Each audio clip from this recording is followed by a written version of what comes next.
The stars looked peaceful that night. From the observation deck of the Terran Council station, the galaxy stretched like a canvas of diamonds over black velvet.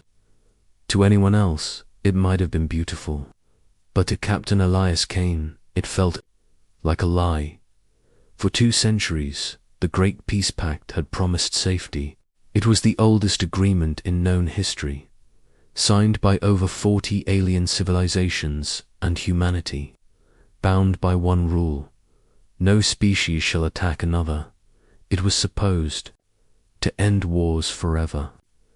People told stories of it in schools, leaders quoted it in speeches, and veterans of old battles kept copies of it in their homes, as if the ink itself had magic. But magic fades, and tonight the ink burned. An urgent alarm shattered the quiet. Red light bathed the hallways of the station. The voice of the duty officer trembled over the intercom. All council members to the chamber. Emergency session. Priority Alpha. Kane moved quickly, his black uniform cutting through the crowd. Around him, aides, diplomats, and staff rushed in confusion. He stepped into the council chamber, a vast, circular room of glass walls and floating holograms, and felt the weight of silence. Representatives of alien worlds sat frozen in their seats. Some avoided his eyes. Others looked at the floor at the center of the room. A giant holographic sphere rotated slowly. A single human colony glowed red. Meridian Prime. Kane's stomach tightened. The council speaker, an ancient insectoid from the Virilth Dominion, spoke first. Its voice was soft, almost apologetic. The colony of Meridian Prime has been destroyed. Kane's jaw clenched. By whom? The speaker hesitated, its antennae twitching. The coalition of Nerith, Vakshara, and Rilith. Kane's voice turned cold. That is, 3 Pact members. You are saying Pact worlds have attacked a human colony? The speaker lowered its head. It appears so. A low murmur spread across the chamber. The Galactic Pact Charter was clear. Such an act was treason, not just against humanity, but against every member world. Yet no one stood, no one shouted in outrage. Kane scanned the faces of the alien envoys. Not one was preparing a statement of condemnation. Not one offered support. And what, Kane said slowly, does this council intend to do? The speaker's compound eyes blinked. We will open discussions. We urge restraint. Perhaps it was a misunderstanding. Kane's fists tightened at his sides. A misunderstanding. 11 million human lives had just been erased from existence. Families, children, cities turned to glass, and the council wanted talks. He felt the betrayal deep in his bones. This chamber had sworn unity. Now it reeked of fear. A small figure stood at the human delegation's bench. Admiral Seren Cho, her silver hair gleaming in the chamber lights. She met Kane's eyes and shook her head almost imperceptibly. No help was coming. Not from here. The meeting dissolved into whispers and evasions. Representatives slid away into private channels, careful not to make promises they couldn't keep. Kane watched them go, each one retreating behind the safety of their own borders. He understood then what this really meant. The pact was dead. The words might still exist, written on paper, carved into stone on a dozen worlds, but in the hearts of those who had signed it, it no longer lived. When Kane left the chamber, Seren was waiting. Her voice was low. Orders from Earth Defense Command. We are to convene at the 9th Fleet rally point. He studied her face. There was no confusion in her eyes, no hesitation. She knew what this meant. The 9th Fleet wasn't called for diplomacy, it was called for war. They walked together through the wide corridors of the station, past alien crews hurrying to their own ships. Every step echoed with the end of an era. Kane thought of the first time humanity had been invited to the Pact. Earth had been young then, eager to join the stars, believing peace was possible. He remembered his father's words on that day. "Son, sometimes peace is just the pause." Between wars, in the docking bay, the massive silhouette of Kane's flagship TSS, Resolute, waited. Her black hull gleamed under the station lights, sharp-edged like a blade. Hundreds of crew members moved across her decks, loading supplies, checking weapon systems, preparing for departure. Kane boarded, the hum of the engines already a low growl under his feet. On the bridge, his officers stood at their stations, watching him. Every face carried the same silent question. Is it time? He looked at the starfield ahead, the same quiet stars that had seemed so beautiful hours ago. Now they looked different. They weren't peaceful. They were witnesses. Kane took his seat in the command chair. His voice carried across the bridge, calm but heavy. Open a fleet-wide channel. A tone signaled the link was live. Tens of thousands of human soldiers, pilots, and officers could hear him now. This morning, the Pact failed us. 3 worlds we once called allies attacked and destroyed Meridian Prime. The Council will do nothing. The galaxy will watch in silence. He paused, letting the words burn their way through every ear. But we will not be silent. We will not. Be still. The Pact may be broken, but we are not. And from this moment, we will show them what it means to provoke humanity. The bridge was silent, but Kane could feel the change. A tightening in the air, a shared spark in every soul listening. Signal the fleets, he said finally. All of them, beyond the Resolute's hull. The darkness stirred. From every corner of Terran space, warships began to move. Engines flared like the breath of sleeping giants waking from a long dream. Peace was over. The galaxy just didn't know it yet. Asterisk, the Ninth Fleet's rally point, hung in the dark emptiness between to dying stars.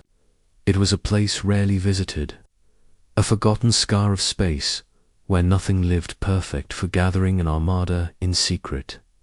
The TSS Resolute emerged from faster-than-light transit with a ripple of blue light, followed by a tide of Terran warships. They came in waves, destroyers, cruisers, carriers, their hulls dark and silent, as if they were shadows given form. No signal lights, no music of celebration, only the quiet hum of engines, the mechanical heartbeat of war. Captain Elias Kane stood at the bridge viewport, watching them arrive.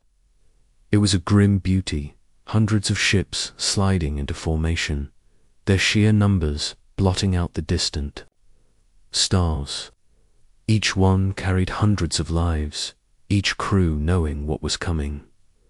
Admiral Seren Cho entered, her face lit by the cold glow of tactical displays. Fleet readiness is at 82%, she reported. Weapons are loaded, shields fully charged. All crews are awaiting orders. Kane nodded but said nothing. His eyes stayed on the darkness ahead, where the enemy waited beyond the void in the lower decks. The Resolute's crew moved like a machine. Engineering bays echoed with the hiss of coolant lines and the clang of tools. Marines checked their armor, hands moving with the calm precision of soldiers who had done this too many times to count. In the hangar, pilots stood beside their fighters, running fingers along metal wings like they were touching old friends. Private Mara Vance sat on a crate, recording a message for her younger brother back on Earth. Her voice was steady, but her eyes betrayed her. "Don't worry, Ben," she whispered to the recorder. "We'll win." We always do. She didn't add the truth that some of them would never come home. Kane walked the corridors of his ship, passing faces he'd known. For years, each crew member looked him in the eye. No one asked what came next. They didn't need to. The destruction of Meridian Prime had already given them their answer. As he passed the mess hall, the low murmur of voices reached him. News feeds were playing across holoscreens, shaky images of Meridian Prime's last moments. Cities reduced to clouds of fire, alien warships hovering over smoking craters. The feed cut to a panel of galactic analysts debating if humanity had provoked the attack. Kane didn't stay to listen. By the next day, the Ninth Fleet was complete. Over 300 warships floated in silent formation, their weapons locked and charged. The fleet's flagship, the Resolute, stood at the center, its massive hull casting a shadow over the smaller vessels. A strategy meeting was called in the Resolute's war room. Holograms of star systems hovered in the air, glowing blue. Around the table sat the fleet's senior officers, captains, hardened by decades of service. Admiral Cho began. Intelligence confirms the coalition of Nerith, Vakshara, and Rilith was behind the attack. They struck without warning, coordinated their fleets, and withdrew before reinforcements could arrive. Our scouts report they've regrouped in the Helix Nebula system, preparing for further strikes. Captain Draven, a scarred veteran from the Eastern Reach, slammed his fist onto the table. So they're waiting for us to respond. Good, let's not keep them waiting. Cho continued. The Council has issued no orders. That means what we do next is unofficial. Kane stepped forward. Unofficial or not, our course is clear. We strike first, we strike hard, and we leave nothing for them to rebuild. A quiet murmur spread across the room. Some officers shifted in their seats, knowing what such an order meant. It wasn't just battle, it was total war. Back on the bridge, Kane watched as the fleet adjusted its formation. Order all ships to go dark, he commanded. No transmissions, no lights.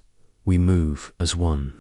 Slowly, the Ninth Fleet slid forward, engines burning at minimum output. In the blackness, they became phantoms, thousands of kilometers of steel and fury moving without a sound. From the helm, Lieutenant Arden spoke. Sir, entering Shadow Transit Corridor, will arrive at Helix Nebula in 30 hours. Kane nodded, his gaze fixed on the stars. 30 hours to prepare, 30 hours to think. He knew the enemy would expect a human counterattack. What they wouldn't expect was the way it would come, fast, brutal, and without hesitation. Night cycles passed quietly aboard the Resolute. In the dim light of the crew quarters, soldiers slept in shifts. Some played quiet games of cards. Others stared at the walls, lost in thought. In the armory, racks of weapons gleamed under strip lights, rifles, pulse cannons, railguns, tools of destruction waiting for the signal to speak. Kane found himself in the observation dome near the top of the ship. Through the glass, he could see the whole fleet spread out below him, silent hunters drifting in the dark. Admiral Cho joined him, her voice low. They'll never forgive us for what we're about to do, she said. Kane's reply was almost a whisper. Good. Forgiveness is for peace. This is war. As the 30 hours drew to a close, the mood aboard the Resolute shifted. Pilots strapped into their fighters, engineers sealed final panels, and the bridge lights dimmed to battle. Red, Captain Arden called, Helix Nebula on approach. The vast swirl of gas and dust filled the viewport, glowing faintly with the light of distant stars. Somewhere inside, the enemy waited, confident, arrogant. certain humanity would not dare. Kane stood tall, his hands clasped behind his back. All ships, ready weapons, and remember, no mercy. The Ninth Fleet moved into the storm. The shadows before the storm were over. The storm itself was about to begin. The Helix Nebula was a cathedral of swirling light, its clouds of gas glowing in shades of red and gold. Inside that beauty hid death, fleets of the Coalition scattered in loose formation, waiting for orders. They were not on high alert. They believed humanity would hesitate, waste weeks in debate, or plead for peace. They were wrong. From the darkness beyond the nebula's edge, the Ninth Fleet emerged, silent, cold, ready. On the bridge of the Resolute, Captain Elias Kane stood at the command platform, eyes locked on the tactical hologram. Enemy ships glowed as red icons over 200 vessels, larger in number than the Ninth Fleet. But Kane knew numbers meant nothing against precision and fury. Signal to all ships, Kane ordered. Weapons free. Across the fleet, gun batteries came alive. Cannons rotated. Missile bays unlocked. Railguns began to hum with power. In the fighter hangars, launch doors opened, revealing rows of sleek black craft ready to scream into battle. Admiral Serin Cho stepped beside Kane. We'll lose good people today. Kane's jaw tightened. Then let's make sure the enemy loses more. The Ninth Fleet struck first from the darkness. Beams of crimson energy lanced forward, cutting through the nebula's mist. The first enemy destroyer vanished in a ball of fire before it even knew it was under attack. Railgun slugs, tungsten rods, moving at a fraction of light speed, punched through the shields of a Vakshara battleship, splitting it in two. The Coalition's response was chaos. Alarms blared aboard their ships as captains shouted orders. Fighters scrambled in panic, their formation already broken before the battle had truly begun. Kane's voice was steady. Alpha Wing, engage enemy interceptors. Bravo and Charlie, target their carriers. Leave them blind and grounded. Private Mara Vance's fighter screamed out of the Resolute's hangar, its thrusters leaving a trail of blue light. She dove into the chaos, locking onto a Norith gunship. Her targeting display blinked red, and with a squeeze of the trigger, twin missiles streaked forward, smashing into the enemy hull. The explosion lit up the nebula like a second sun. Nice kill, Vance. Her squad leader's voice crackled over comms. Stay sharp, more coming in. On the Resolute's gunnery decks, crews worked in perfect rhythm. Pulse cannons fired in synchronized volleys, each shot calculated to push the enemy back. The deck shook with every recoil, but no one flinched. The Coalition tried to rally, bringing their heavier ships forward. A massive Rilith dreadnought, its hull covered in black. Armored spines charged straight for the Terran line. Target that dreadnought, Kane ordered. All forward batteries. Dozens of Terran warships shifted aim, unleashing a storm of fire. Missiles tore into the dreadnought's shields, railgun shots cracked its armor, and finally, a concentrated energy beam from the Resolute's main cannon pierced straight through its core. The alien warship erupted into fragments, its destruction sending shockwaves through enemy morale. The battle became a storm. Fighters weaved between capital ships, explosions blossomed in the glowing mist, and drifting wreckage spun slowly into the void. Kane watched as enemy formations collapsed, their commanders unable to coordinate under such relentless pressure. A sensor officer spoke up. Sir, enemy flagship detected the vanguard of Unity. It's pulling back toward the nebula core. Kane's eyes narrowed. Not today. Lock weapons. Pursue and destroy. The Resolute surged forward, its escort ships flanking it in a deadly spearhead formation. Enemy cruisers tried to block the path, but Terran railguns cut them down, one after another. The vanguard of Unity turned desperately, its massive cannons firing into the mist. But every shot missed at 5 kilometers. Kane gave the order. Fire. Main battery. The Resolute's forward cannon unleashed a blinding lance of energy, punching through the alien flagship's bridge. The vanguard of Unity split apart, its engines tearing free in a final burst of light.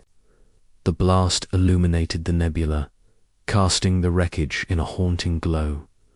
Across comes the voices of Terran pilots and crews filled the channels. Enemy flagship down. They're breaking. They're running. Kane gave his final order of the battle. Pursue no further. Let them run. I want them to carry the story home.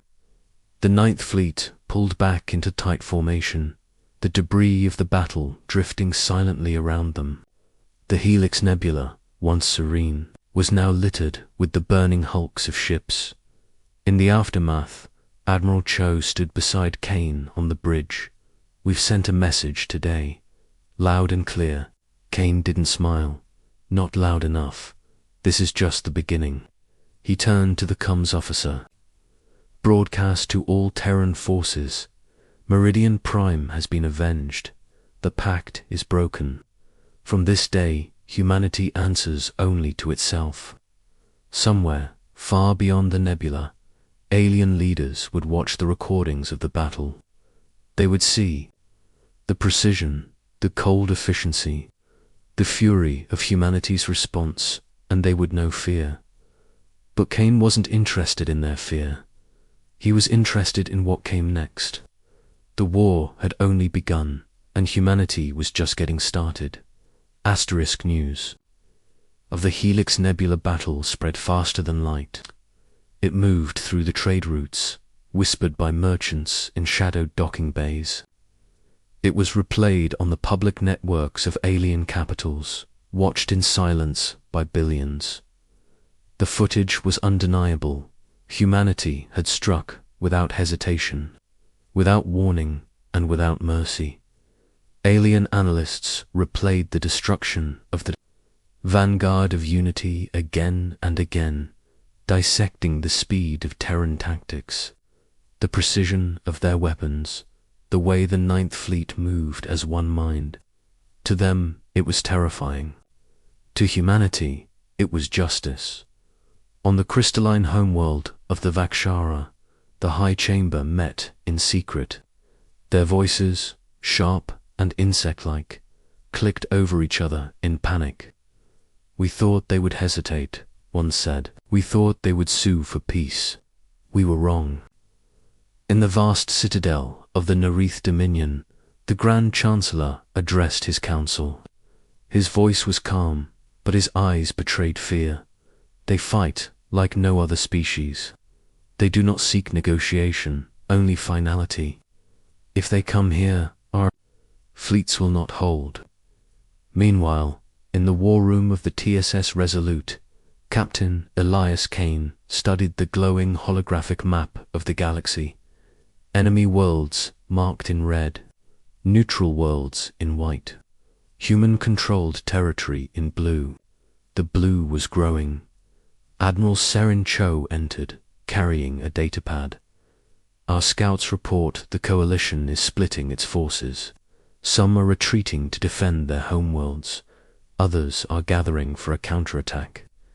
Kane's voice was calm. Good, let them scatter. Fear makes commanders clumsy. Cho tilted her head. And us. Kane's eyes stayed on the map. We strike again, before they can breathe. The next target was bold. The Rilith capital, Jaka Prime. It was a world of glittering towers and deep oceans, once the host of peace summits. Now it would become a warning. Orders went out across Terran space. Shipyards worked without pause, repairing battle damage, loading new weapons. Fresh recruits filled the ranks, some too young to remember a time before the Pact, others veterans of old wars who had long waited for this day. On Earth, the streets were alive with unity not seen in generations. Holoscreens showed Kane's speech from the Helix victory. Meridian Prime has been avenged. Humanity answers only to itself. Recruitment centers overflowed. Even civilians volunteered for service in supply and logistics. In the Lunar Defense Council chambers, leaders from all Terran colonies met. They didn't debate whether to continue. They debated how fast they could push. Humanity, once a cautious member of the Pact, now moved like a predator that had tasted blood. Far away, in the neutral world of Heron's Gate, alien ambassadors gathered in a shadowed room. "We must form a new coalition," one hissed. "To fight them," another asked. "No," the first replied. "To survive them." They spoke in low tones, afraid even here that humanity's spies might be listening. Some proposed offering territory in exchange for peace. Others whispered of assassinating Kane, but none could agree on a plan. Fear does that to the mind. It fractures it. Back aboard the Resolute, Kane addressed his officers in the fleet's Grand Strategy Hall. "Make no mistake," he began, his voice steady but sharp. "They believed we were bound by the Pact, that we would be slow, that we would beg. But we are not beggars. We are builders. And now we are destroyers." Holographic displays shifted to show Jarka Prime. Blue arrows marked attack routes. "We take their capital. We take their will to fight. And we leave a message the galaxy will not forget." No one questioned the plan. No one hesitated. 2 days later, the Ninth Fleet began its approach. This time, the enemy knew they were coming. Rilith fleets gathered in defensive formations, heavy orbital cannons primed. Civilian ships fled the planet, their engines burning white as they dove into hyperspace. But fear made the defenders impatient. Kane's fleet jumped in at a point they least expected, bypassing the heaviest defenses and striking directly at the orbital command stations. The first station fell within minutes, its shields collapsing under focused Terran fire. The second held longer until a precision railgun strike split its core in half. From orbit, Kane could see the glittering lights of Jarka Prime's capital city. Somewhere down there, the Rilith High Council was watching the sky, knowing they had only hours left. Admiral Cho stood beside him. "If we destroy the capital, we cripple their government, but it will kill millions." Kane's eyes didn't move from the planet. Millions died on Meridian Prime. "This is not cruelty, Admiral. This is balance." The order went out. From the Ninth Fleet's warships, a rain of precision bombardments fell. The capital's defense shields shattered, towers of glass and steel toppling into the oceans below. Fires spread through the streets as the population fled in terror. The attack lasted only an hour. When it was over, the Reloth capital was a ruin. Broadcasts from the scene were transmitted across the galaxy. Images of Terran warships blotting out the sun above Jarka Prime burned themselves into the minds of alien citizens everywhere. For the first time in centuries, many began to question the Pact's true strength, or whether it had ever been strong at all. Kane's recorded message played alongside the images. "We do not forget. We do not forgive. We do not stop." That night, as the Ninth Fleet regrouped, Kane stood alone in the observation dome, watching the burning world turn slowly below. The stars seemed quieter now, as if even the galaxy itself was holding its breath. And somewhere, deep in the void, alien leaders whispered the same thought. If humanity can do this in weeks, what will they do in years? The galaxy trembled, and the war was far from over. The ruins of Jaka Prime still smoldered when the Ninth Fleet left orbit.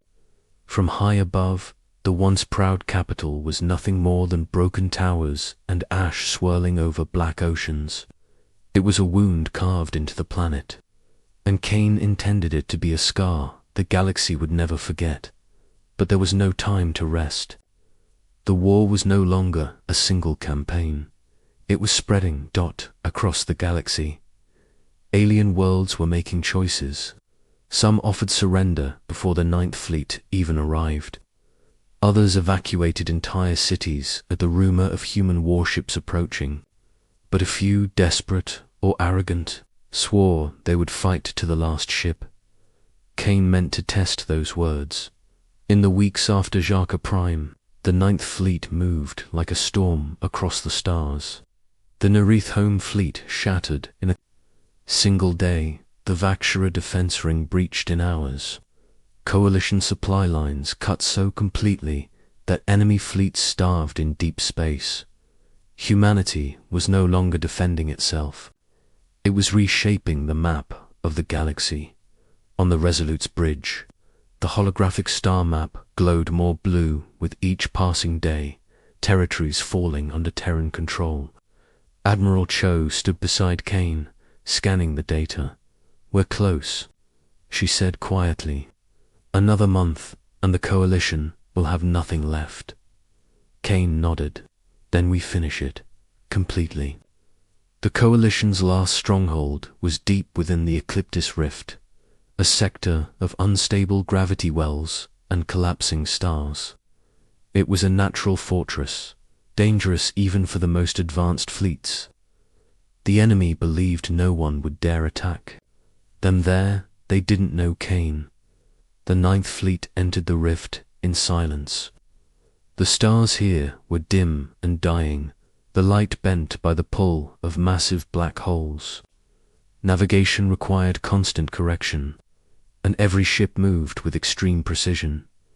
It took 3 days to reach the Coalition's hidden base, a sprawling network of stations and shipyards built into the skeletal remains of a shattered moon.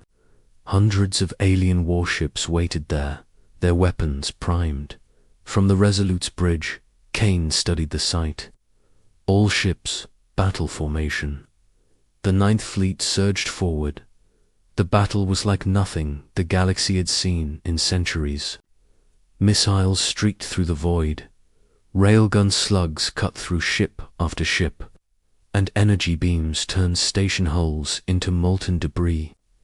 The Coalition fought with desperation, ramming Terran ships, detonating reactors, anything to slow the human advance, but humanity's discipline never wavered. Kane's commands came sharp and clear, each move cutting deeper into enemy lines. Fighter wings swarmed like hunting birds, tearing apart the Coalition's command ships one by one. After hours of relentless combat, the last enemy vessel fell silent. Wreckage drifted across the rift, caught in the pull of dead suns. The Coalition was gone. When the battle was over, Kane opened a fleet-wide channel. His voice was calm, steady, the voice of a man who knew history was listening. "This day marks the end of the war. The enemies of humanity are no more. The Pact is dust, and the galaxy is ours to shape." In the days that followed, the Ninth Fleet didn't simply return home. They moved from system to system, securing every station, every world, making it clear that humanity now stood alone at the top. Alien worlds sent emissaries with treaties, tributes, and desperate promises.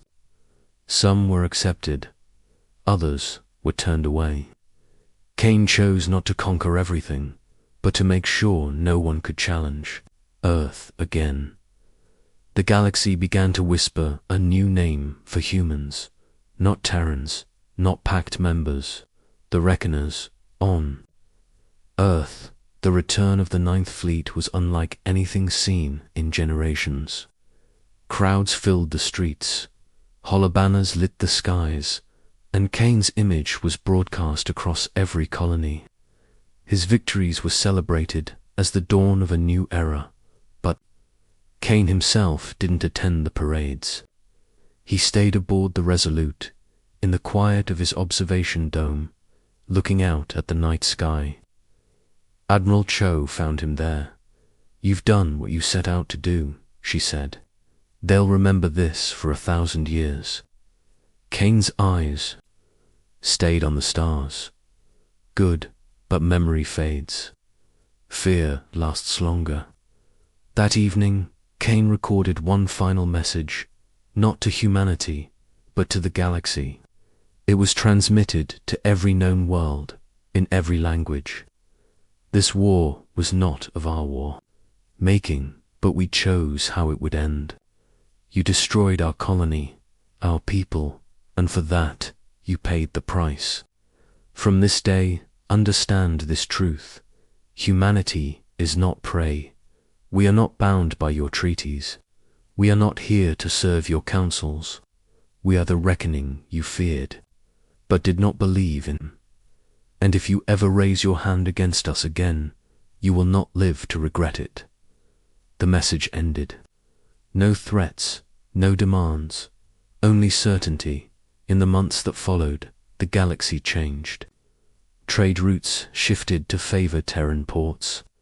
Disputes between alien powers ended quickly when Terran fleets were spotted nearby. And for the first time in centuries, no major war erupted anywhere. Peace had returned. But it was not the peace of the Pact. It was the peace of knowing that one species, above all others, would end anyone who broke it. On a quiet night, far from the lights of Earth, the TSS Resolute drifted in the black. Kane stood alone, watching the endless stars. Somewhere out there, new threats would rise. They always did, but now the galaxy knew what would happen when they did. And in the silence of space, Kane spoke to no one in particular, maybe to the stars themselves. This is our galaxy now.